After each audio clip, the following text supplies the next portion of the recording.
अस्सलाम वालेकुम मेरी प्यारी यूट्यूब फैमिली। आज मैं आपके लिए बहुत ही ज़बरदस्त स्ट्रॉबेरी डिज़र्ट की रेसिपी लेकर आई हूँ। जैसा कि व्यूअर्स आपको पता है स्ट्रॉबेरी का सीज़न आ चुका है और क्यों ना इस मज़ेदार डिज़र्ट को बनाकर इसका मज़ा दोबाला किया जाए।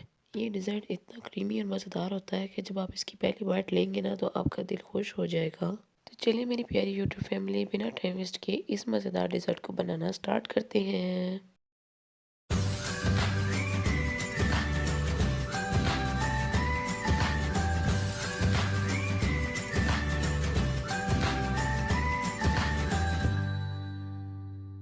बिस्मिल्लाहिर्रहमानिर्रहीम।